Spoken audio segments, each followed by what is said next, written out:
Good afternoon, everybody. And welcome everybody to the 2025 AFS Wisconsin Regional.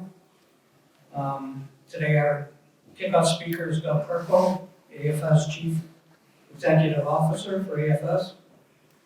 Doug has been CEO of the AFS since 2016.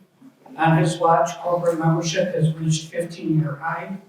A strategic plan was adopted and implemented.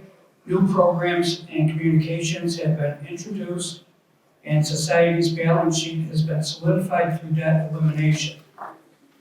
AFS also conducted the most comprehensive economic impact analysis of the foundry industry in several decades. Doug has represented the foundry industry at events in China, Germany, Taiwan, Poland, Italy, and Mexico. Previously, Doug has been CEO of business advocacy groups in Texas and Nevada, Vice President of the National Association of Manufacturers in Washington, D.C., a Reagan administration political appointee at Department of Energy, and a Presidential Management Fellow at the U.S. Small Business Administration. He earned a master's degree in public administration from the American University in Washington, D.C., and a BA from Ashland University in Ohio, as well as leadership training from Duke University's Center for Creative Leadership. Please welcome Doug Kurkul.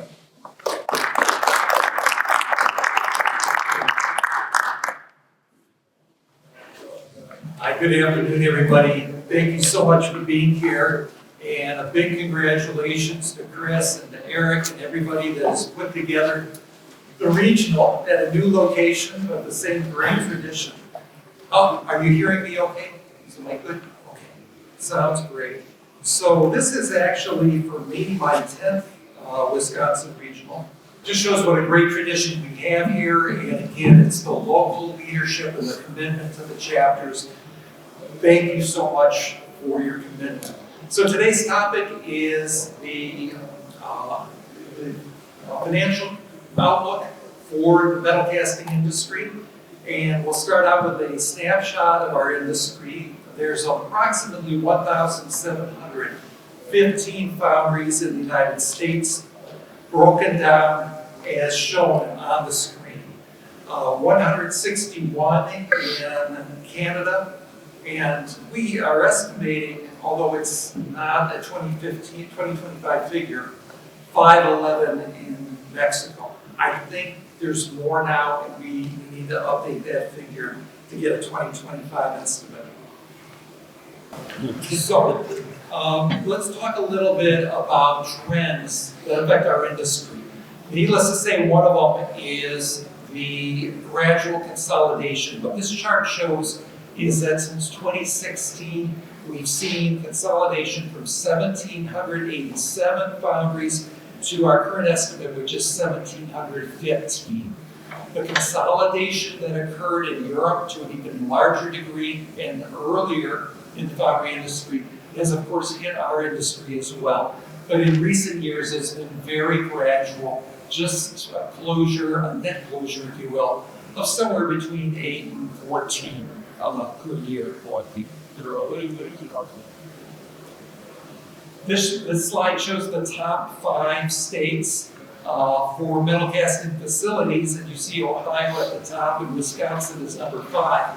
If we had a corollary slide, which would show the economic impact per the size of the state, Wisconsin would actually be at the top of that. And those figures come from that economic impact analysis that AFS did several years ago. That was mentioned by Eric. Part of that was to look at state-by-state economic impact. Part of it even goes down to the congressional district level. So when we're advocating, when we're talking to the media or to lawmakers and their staff, we can actually provide figures for them about the direct and indirect economic impact. So for the state of Wisconsin, indirectly and directly, we're supporting 54,000 jobs. We're actually paying close to $1.3 billion in taxes. I don't know if that's a good thing or a bad thing, but it's certainly a good thing in terms of how much support there is from the federal, state, and local governments coming from our industry. Number of employees, we believe that we're going to continue to see growth in the number of employees in our industry go on, in spite of the fact that there's more and more automation. So again, if you go back to 2016, 167,000 employees. Now this is direct employment, not induced or indirect. 167,000. As of now, we're at about just under 183,000. And our projection is by 2029, we'll actually be up to 191,000. So last year, during this presentation, we did the true or false, and you guys did so damn well. Last year, we're going to do it again. True or false, there's actually a growing number of people in the metal casting industry compared to 10 years ago. True or false? True. True. True. There you go. Excellent. Since 2020, when there was the significant drop in Foundry sales, many of you experienced that firsthand. We have bounced back very nicely. We've risen in terms of dollar value casting sales every single year. 2024 was not the strongest of those years, however. We only grew by 0.5%. This year we're projecting a 4.2% increase, and that will bring us by the end of the year to making us a $52.3 billion industry, $52.3 billion by the end of this year. Where will we be 4 years from now? Again, we're projecting $62.6 billion. And again, these numbers are crunched for us by a couple of consultants using government data, using private sector data, and insight that we get from AFS conversations and AFS surveys. So it's great to see that our industry is continuing to grow. This particular slide shows the actual figures and again outlines the 4.2% sales growth. I was talking to one of our past presidents that's here today, and he said, you know what, we're probably going to exceed that 4.2. And I would not be a bit surprised if the public policies that are being discussed in Washington, if the, not so much the tariffs, but the other policies, the tax policies, the regulatory reforms, if those can be enacted quickly, it's just going to be a real shot in the arm for business confidence, and we may very well see significantly more than 1.2%. Let's look at some survey data. This was taken in November, right after the election, so we're gearing up in the next few weeks to take the next quarterly survey. But this very clear, 52% of the responding foundries said that sales had actually gone down. And this was the first time in the 4.5 years we've done this survey that casting sales had gone down at a majority of foundries. Now, let's take a look at the next slide. What about your business outlook? Much more promising. In fact, the total percentage that actually has a negative outlook was only 17 to 18%. So 2025 shaping up to be a much better year. In fact, as soon as the election was over and everybody in our country realized we weren't going to have 10 weeks of a contested election, that we're going to have a little bit more certainty on the policy direction, optimism immediately started to improve. And some foundries and suppliers have told us that orders started coming in those weeks of November and December that had been frozen for a long time. Sales projections for the next 12 months. This just builds on the last chart. And as you can see, the sweet spot is a 4 to 6% increase in casting sales in terms of dollar value. What about the number of full-time employees? Here again, we're looking at 50% of the foundries saying that in the next year, 2025, that the number of employees will go up. Now, obviously, they're presuming that they're going to be able to hire. and retain those workers. But we do expect to see an increased headcount.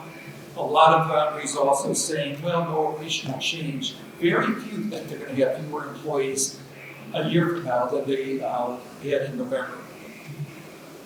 You go by all that, dude. So every quarter, we ask the folks, one person per foundry, what are your top 3 concerns out of a list of about 10 or 12 that we provide to them?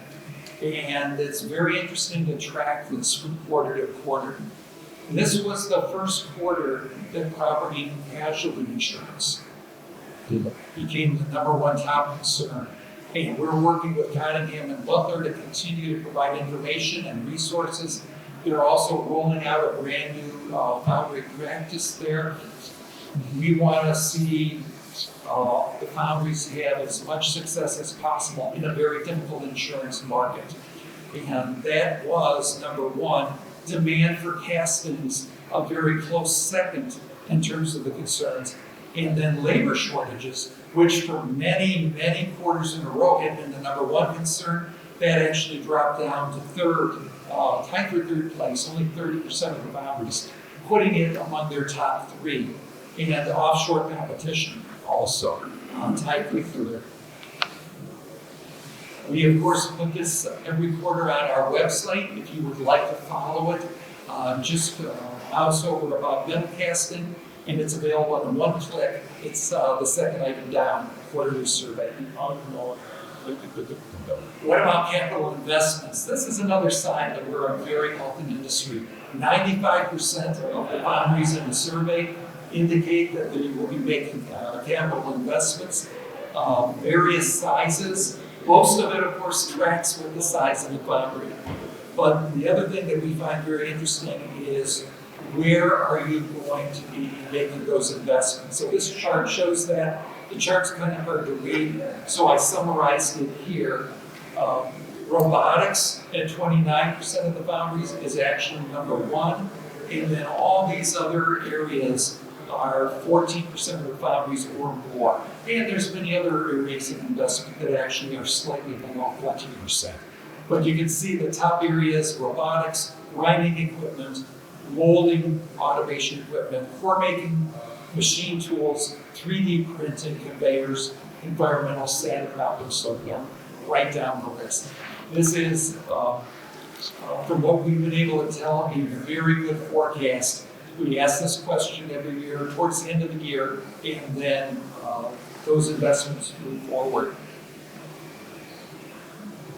Well, how many weeks are we into 2025 now, right? I guess we're about 5 weeks in, 47 to go. At American Foundry Society, we are undertaking some major endeavors this year on your behalf in order to continue to bring value to our member companies and also to help our industry grow, thrive, and prosper. So let's take a look at what some of those initiatives are. First one, of course, is an event. It's Cast Expo. Every 3 years, Cast Expo is one of the major endeavors for the association, its members, its exhibitors, staff, and so forth. We just last week, we crossed the 300 exhibitor mark, and as of this morning, we're at 313, so the exhibits continue to be claimed. We're going to have a very lively show floor. We're expecting to turn out roughly 6,000 people to Atlanta, April 12th through the 15th. The technical program, I really encourage you or some of your colleagues to be a part of that technical program. The topics this year are going to be second to none. We actually have an increase in the number of papers that have been submitted. And we are co-locating with the World Foundry Organization and their technical forum, which means we're going to have a significant larger turnout than we ordinarily would have of people coming in from Asia, coming in from Europe, and even from Africa and South America to be part of Cast Expo. Next slide will show the keynote speakers. So on morning number 1, and remember this is a Saturday to Tuesday format for Cast Expo. Morning number 1, it's going to be a presentation by 3-time Olympian Dominique Dawes talking about success is a journey. as opposed to a destination. She's a very colorful speaker, and boy, what an achievement she had in the Olympics. Then on day 2, it's going to be Commander Scott Moore talking about principles for leading high-performance teams, and he is uniquely qualified to talk about that. Then our own Frank Eddington will be speaking on day 3. That will be Monday morning. He's, of course, retired from MENA Foundry and retired from AFS. And Frank will be delivering the annual Hoyt Lecture. His topic is going to be on servant leadership. Those of you who know Frank, and that's most of you, know it's going to be a very thoughtful presentation. And then on morning 4, Harry Moser is going to be bringing us up to date on a lot of new details happening in the area of reshoring. He is, of course, the founder of the Reshoring Institute. He's going to have some success stories to share with us, not only from the manufacturing at large, but from our own industry. And Harry also will have some new data to announce vis-a-vis a survey that just went out a couple of days ago. Regionals, of course, this event is one that people look forward to all year long. There's also, about a month from now, the Southeast Regional is going to be in Savannah, and that will be a terrific program as well. We've had a chance to see who the speakers are. It's going to be a great lineup. And then AFS is actually going to be, for the first time in a number of years, we're going to be at the California Metals Coalition annual meeting. We, meaning Ben Gates and myself, will be there to represent AFS. We'll be exhibiting and just there to have good conversations with our members in California and prospect companies in California. And that is a major event, so that's coming up in May. A second major initiative for AFS is in the area of foundry safety. And this is a very high priority for our board of directors. Dave Gilson, who is our incoming AFS president, representing the board of directors here right now. We've got other board members who are arriving in our next door. Throughout 2025, AFS is going to be presenting programs, information, and resources to help foundries optimize safety. The truth is, most of the foundries not only take it very seriously, but they've got great programs in place. This particular slide is instructive, and the screens here are pretty good, so I think even in the back you can probably see this. So the green line at the bottom is manufacturing in general, and then the other lines, which is kind of a collection of lines, represent aluminum foundries, iron foundries, steel foundries, die casters, and all foundries.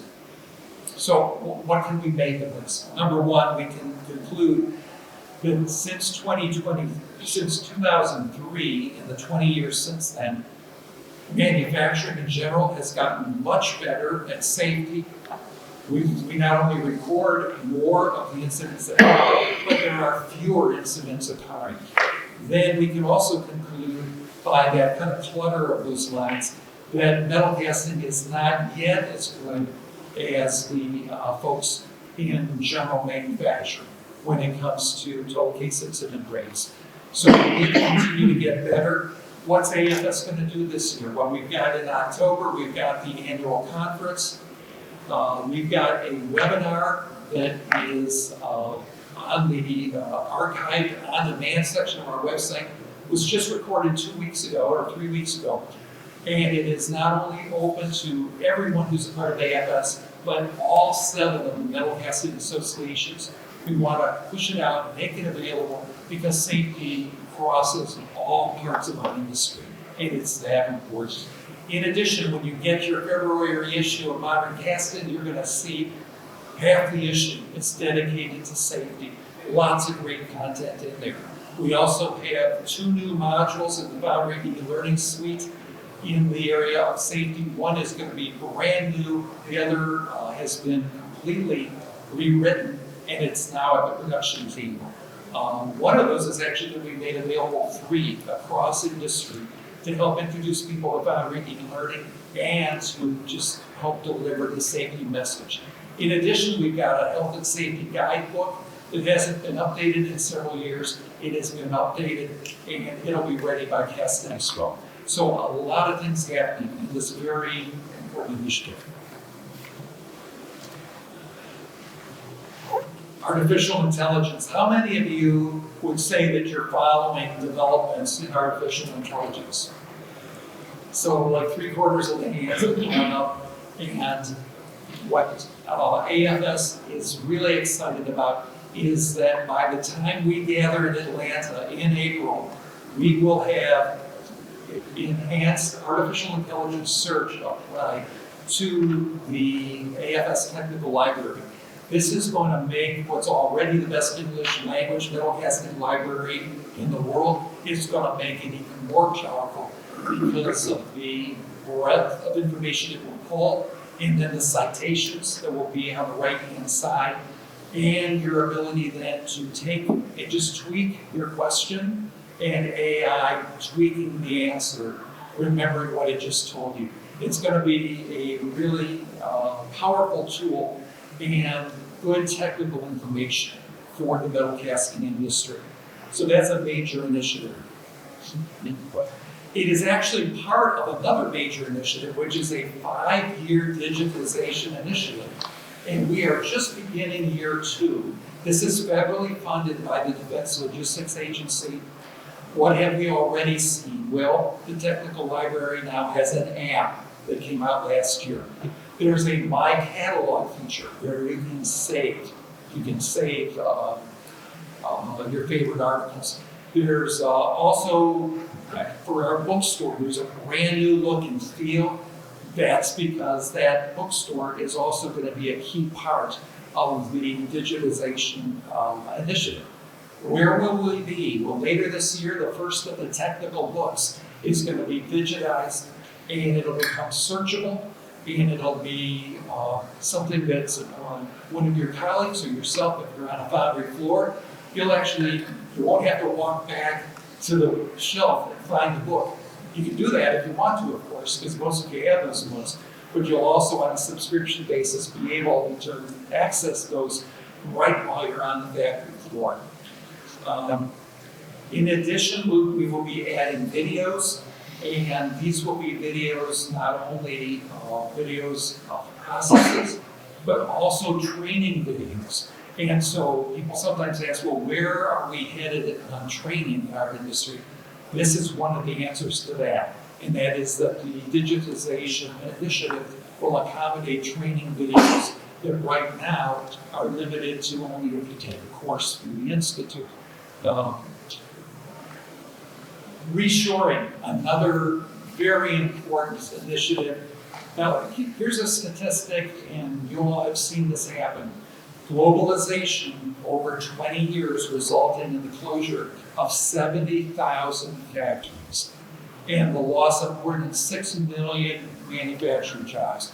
We don't like to dwell on negative information, but the truth is, if you drive through Akron, if you drive through some of the cities in Michigan, you'll see where we just have had a little bit of industrial decay because of this outsourcing, offshoring.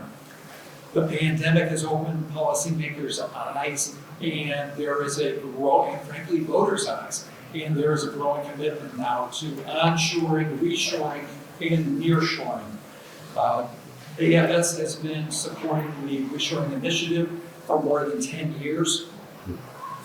We can tell you that as foundries swap to us, there are a lot of foundries that are seeing reshoring projects, including one that's on the front cover of the January issue of Metalcasting, Silver Dollar Castings, Jill Clement, one of the smallest in terms of foundry size and employee size, one of the smallest foundries in the AFS membership, and her foundry is enjoying success in reshoring. And Harry Moser is going to be talking with her later this week, just to be one of the success stories that he is aware of. Of course, we're going to have that reshoring update. What should you tell somebody if they ask you about reshoring? Well, number one, remind them of the total cost of ownership calculator. It's something that any manufacturer can use to come up with some figures on whether it makes sense for them to bring production back from China or India or Singapore, wherever they are. Number two, remind them of the geopolitical risks. And those risks are greater today than they've been in a long time. Remind them of that. And then number three, remind them that AFS and the reshoring initiative can be very helpful to them, and that we've got the program on the fourth day of our Cast Expo. In the area of public policy, the American Foundry Society is one of the associations that you can go to and actually let us know what a problem it is that you're having vis-a-vis public policy. And we've got people in Washington that can then actually help provide you information or put you in touch with the people in the government who can be helpful. Now, what are our policy priorities? Our Government Affairs Committee just went through our entire priority list. They voted to approve it just a couple of weeks ago. And number one, restore or expand the expiring pro-foundry tax provisions. Folks, you know this firsthand. If those tax provisions are allowed to expire, it is going to have a very bad effect on our American economy. Now that we've got a Congress that here's focused on wanting to restore or improve and expand those tax provisions for 2017, we just need to hold them accountable and make sure that they adopt it. Modernize the workforce system. There are lots of training programs that are spread out among dozens of agencies. We think this administration and this Congress may be the ones to actually help us make this more business friendly and more effective. So often the training programs have had strings attached that discourage businesses from taking advantage of them. This is an opportunity for us, and AFS will be lobbying on that.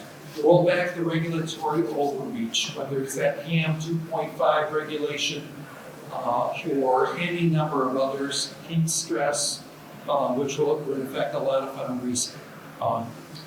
We think we're going to have opportunities for major reform. Ensure affordable electricity and gas. A lot of your foundries and your customers are in areas where there's a boom in the data centers. And the data centers are using tremendous amounts of electricity, and that has the risk of raising the electricity prices.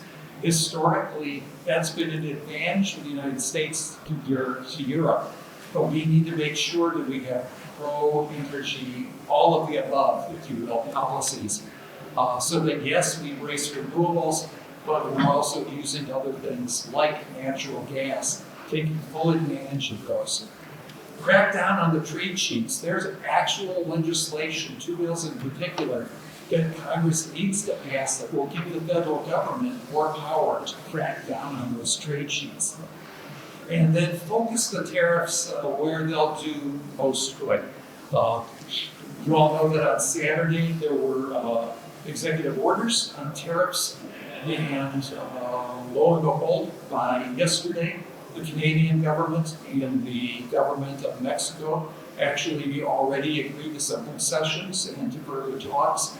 So now there's a 30-day hold on the tariffs. We do think that the tariffs on China need to stay in place, and the other ones that the administration is considering, they need to be very careful in terms of where they land on these. AFS advocacy, of course, is not just what we do as staff in our Washington offices. In addition, you all can play a huge role, and many of you are doing that. Invite the lawmakers to your foundry. Stay in touch with them by email, by letter, by telephone. And those steps really make a big difference, because then when a congressional vote is coming, we ask you to contact your lawmaker, you've already got a relationship with that him or her. And we also encourage you, June 10th and 11th, come on out to, and this is whether you're a supplier or a foundry, come on out to the Government Affairs fly-in. You'll be able to help us speak for our industry during the week that we're in Washington. We'll put buttons on. We're very easily recognizable. We've got talking points that are prepared by our superb lobbyist, Stephanie Salmon, and we have a very effective opportunity there to visit dozens and dozens and dozens of congressional offices.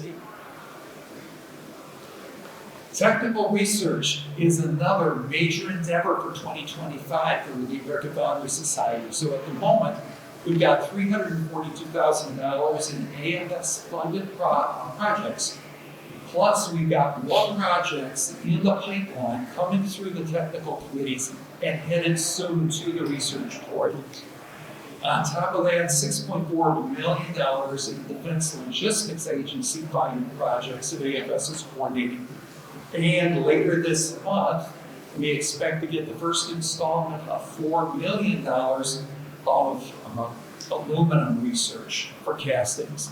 And this is called the Aluminum Casting Performance Initiative, funding that Congress passed, choosing AFS to be the organization that manages these projects. We're also involved in 2 projects with the group American Makes. We're supporting the Advanced Casting Research Organization, consortium that's based in California and in Ohio, and we're also very involved with them. So if anybody ever tells you AFS is not a research powerhouse, invite them to talk with Brian McGann or with myself, and we'll talk to them about ways they can get involved in our extensive research programs. We have further funds available, and we welcome research. Cindy. Training the metalcasting workforce. So this year, our fiscal year, I refer to this year, our fiscal year starts on July 1st. The number of students trained in the classroom or the Zoom settings is up 30% year over year. Foundry e-learning subscriptions is up to a 7-year high. We offer training in 4 different formats, and we encourage you, whether it's through your chapter or your company or your customers, to take advantage of the expertise that AFS has in terms of the curriculum and our instructors. We also have a new course coming that I mentioned on Industry 4.0 and the new safety modules that are coming from Foundry e-learning. Here's a couple of pictures. This is from 3 weeks ago. This is the Gating and Riser Design 201 course.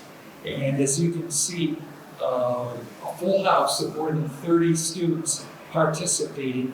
And how does it work? It actually works great on Zoom. There's the presenter. There is plenty of opportunity for questions and answers along the way. And then the technology allows the classes to break up into small groups of, say, 5 or 6 people each, and work on problems together. So frankly, we didn't start this until we were forced to in 2020 because of the shutdowns, but it has worked out very well. In addition, we're encouraging our chapters to think about hosting a chapter-based course. This is a picture of the group that was in Washington State. In the autumn, 2 years in a row now, we've had large in-person training in the state of Washington. Also, just a few months ago, the chapter in Pennsylvania in the Lancaster area also hosted some chapter-based training. We'd love to work with chapters on this, and we'll continue to do everything we can to step up our efforts to get the word out. So training, of course, is another major initiative. This slide just talks a little bit about the Foundry e-learning subscriptions, actually up 63% since January of 2023. The last message is the most important, and that is AFS cannot be successful unless folks like you and the folks next door are involved with us. What does that entail? Corporate membership, individual membership, involvement in the chapters, involvement in the young professionals group, and involvement in the women in metalcasting, the technical committees, the management committees. There are opportunities, and if you talk to people in our industry, they will universally tell you that being involved gives back much more than the person actually puts in. The business intelligence you get, the networking, the fact that you're helping to shape the AFS agenda, and above and beyond that, the sense of the inner satisfaction knowing that you're making a difference in our industry and in our organization. So again, with that, we encourage you to get involved. Thank you very, very much involved in an AFS. And look forward to seeing you on the floor.